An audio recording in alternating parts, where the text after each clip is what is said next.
pegawai ya, si pekerja, peserta yang bayar iuran.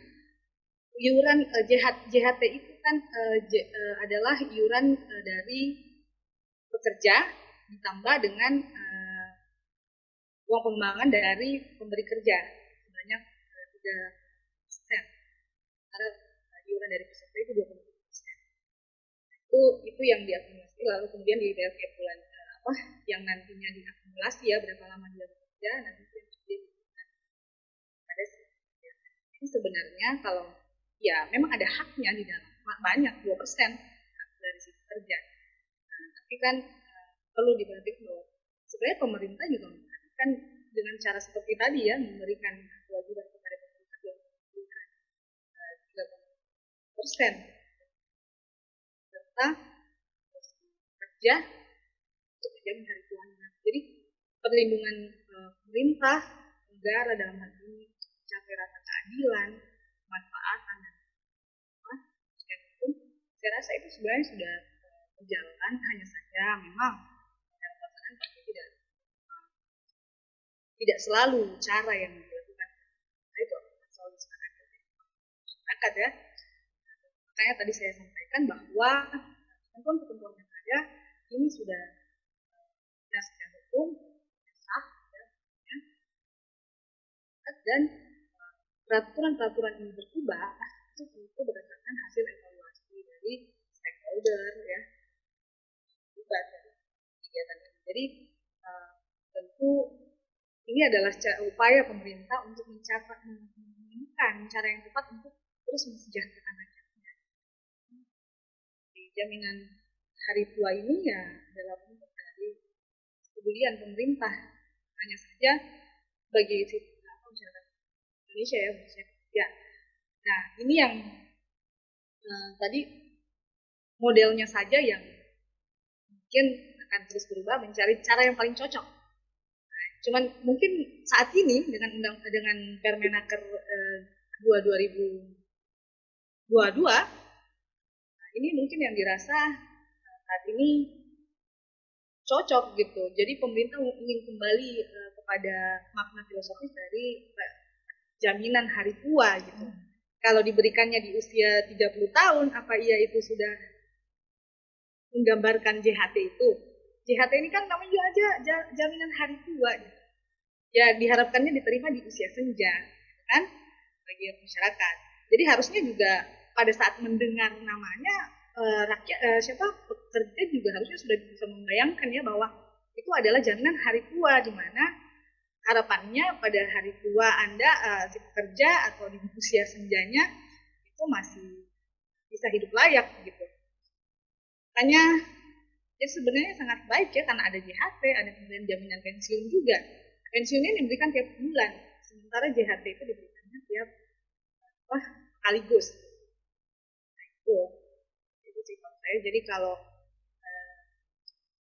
ada ya itu lagi kembali ke pekerja, apabila dirasa ada hal-hal yang ada aturan yang kemudian ada norma dalam ketentuan perundang-undangan yang dirasa memberikan haknya, itu sangat boleh kan bagi pekerja untuk mengajukan judicial review ke Mahkamah Agung. Jadi kalau dirasa ada yang pada pelaksanaannya ya ternyata ada yang merasa dirugikan, ya boleh. Ya, kan. Uji material begitu ya Kak, uji material.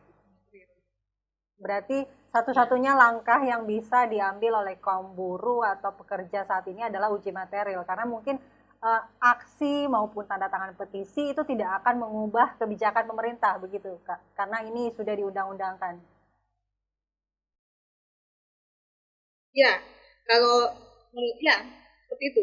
Jadi kalau menurut saya barangkali perlu saya mungkin menurut saya gini, apakah sosialisasinya mungkin yang kurang ya, sehingga nggak sampai kali ke semua buruh gitu atau semua pekerja, sehingga pemahaman mengenai peraturan ini begitu kurang gitu. Jadi artinya langsung ada riak seperti ini. Mungkin kalau sosialisasinya masuk dan kemudian memang sampai pada masyarakat ya, pada rakyat kerja, Karena kan tidak semua pekerja itu yang merasa keberatan, yang tidak semua juga pekerja merasa keberatan, pasti ada juga yang menerima gitu kan, yang merasa keberatan ini yang apabila menemukan pasal dan norma ya dalam Permenaker ini yang dirasa bertentangan dengan ketentuan peraturan yang lebih tinggi ya, atau ya secara hak ada yang diberikan, jadi proses seperti itu. Jadi mungkin perlu untuk dibaca kembali dan peraturan menterinya, Permenakernya, dan kemudian ketika perlu juga sosialisasi dan BPJS Ketenagakerjaan.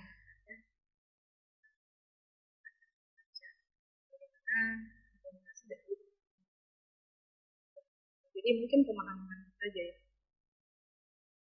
Dan kalau ya itu lagi kembali kalau memang tidak ada yang tanya, ya coba aja. Jadi dua hal yang bisa dilakukan. Yang pertama, menteri sendiri yang mengubah sebagai pejabat yang memahami ya, kan peraturan itu, dan dua itu tadi. Jadi kalau demonya argumentasi hukum bisa diterima oleh pemerintah, pejabatnya menang, ya lalu kemudian pejabatnya merasa perlu untuk mengubah atau ya dengan sadar misalnya kemudian mengubah, ya mencabut peraturan dan mengubahnya dengan baru, itu bisa aja terjadi.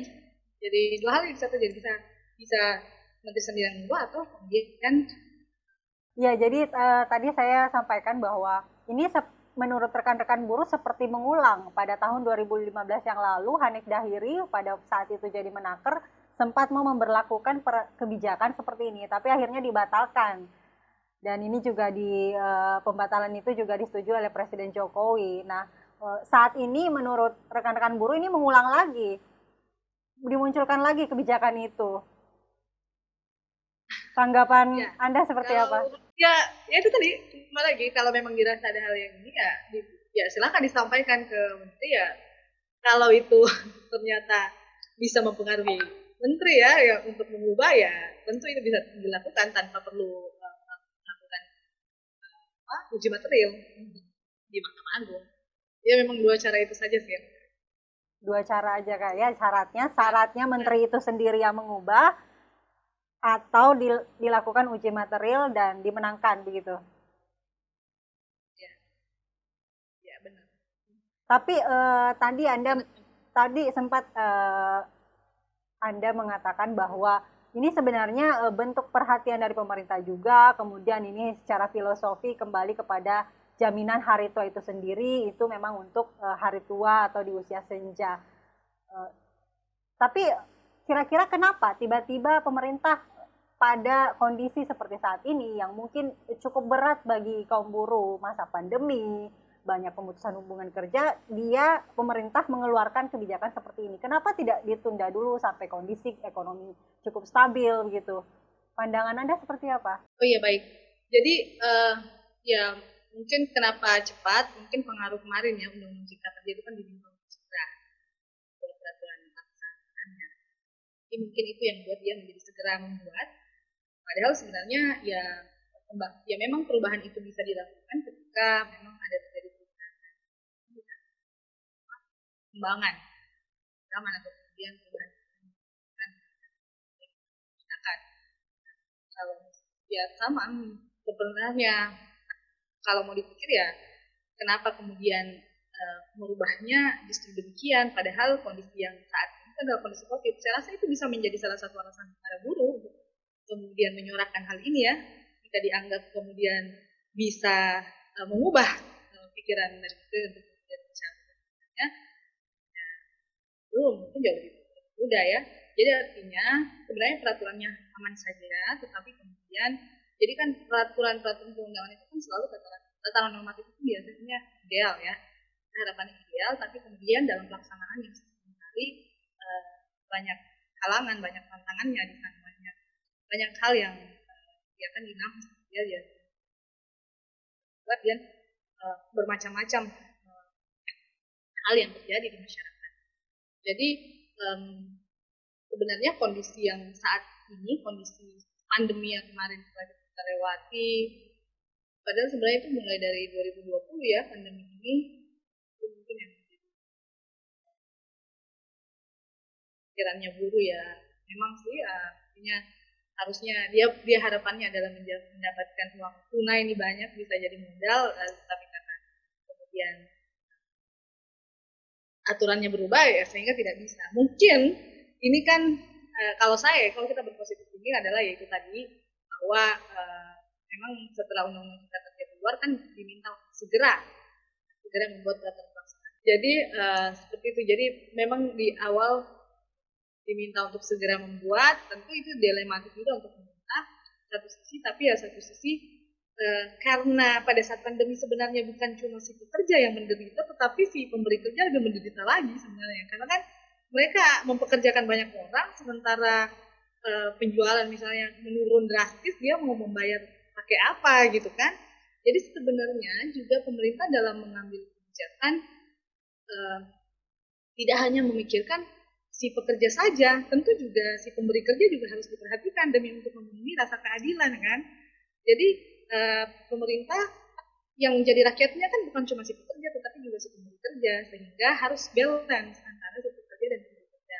Mungkin yang menjadi perhatiannya adalah ya pada saat pandemi akan sangat menyiksa jika kegiatan kebijakan ini tetap seperti itu, karena pasti kan di PHK banyak yang di PHK, lebih banyak lagi uang yang keluar dari pemberi kerja. Tetapi inilah salah satu kebijakan yang diambil oleh pemerintah untuk kemudian menstabilkan, sehingga tentu ya harapannya Indonesia masih tetap aman ya, artinya si pemerintah juga tidak menghilangkan hak-hak dari masyarakat, karena di pending dulu nih ceritanya nggak diberikan di saat begitu dia mengundurkan diri atau kemudian di PHK, dia tidak langsung diberikan JHT-nya, tapi uang itu kemudian tetap disimpan dan nanti ketika dia bekerja lagi itu bisa diberikan. Jadi kan dalam hal ini pemerintah tidak melanggar HAM menurut saya ya, jadi tetap menjamin hak-hak masyarakatnya. Beda ketika si pemerintah mengatakan ya ketika Anda bekerja lalu kemudian tidak bekerja lagi ya sudah tidak bisa menerima lagi JHT itu. Itu baru kalau kondisi yang terjadi seperti itu ya, jadi ada pekerja yang membayar iuran tiap bulan lalu kemudian dia mengundurkan diri atau PHK, kemudian JHT-nya tidak diberikan, dia misalnya dia sudah menyatakan diri bahwa dia tidak akan bekerja lagi ya itu kan dia sudah harus diberikan JHT-nya tadi. Nah, beda ketika dia berhenti lalu kemudian misalnya dia berhenti kemudian dia bekerja lagi di tempat lain lalu JHT-nya tidak jalan, dia mulai lagi dari nol. Jadi itu kan setiap orang masuk kerja itu kan pasti mengurus BPJS Ketenagakerjaan ya, harusnya. Di situ kan sudah ada nih sebenarnya datanya di saat dia bekerja pertama. Saat bekerja pertama sudah ada terdaftar BPJS Ketenagakerjaan, terus kemudian dia berhenti, dia membayar JHT nih per bulan. Kemudian dia berhenti, kemudian dia bekerja lagi di tempat lain, maka JHT yang tadi itu harusnya bertambah, bukannya berhenti terus mulai lagi dari nol. Kalau kondisinya Permenaker 2 2022 ini ya, harusnya begitu. Kalau seperti itu kondisinya kan tidak ada yang dirugikan, karena uangnya masih tersimpan. Hanya membatasi waktu pengambilan begitu ya. Jadi tidak seperti dulu lagi bisa diambil secepatnya setelah berhenti bekerja. Baik, Dr. Andi Bauinggit, kita terbatas oleh durasi. Terima kasih banyak atas penjelasannya. Yang saya tangkap adalah peraturan Permenaker nomor 2 tahun 2022 ini tidak cacat hukum. Ini sudah sesuai dengan prosedur dan kemudian langkah-langkah yang bisa diambil oleh rekan-rekan buruh jika ingin mengubah atau membatalkan kebijakan ini adalah dari menterinya atau dari pemangku kebijakan sendiri yang harus mengubahnya atau dilakukan uji material. Terima kasih banyak Bu Dr. Baik, terima kasih banyak Dr. Andi Bauinggit, pakar hukum dari Universitas Hasanuddin. Terima kasih banyak atas waktunya dari Timur untuk Indonesia. Sampai jumpa.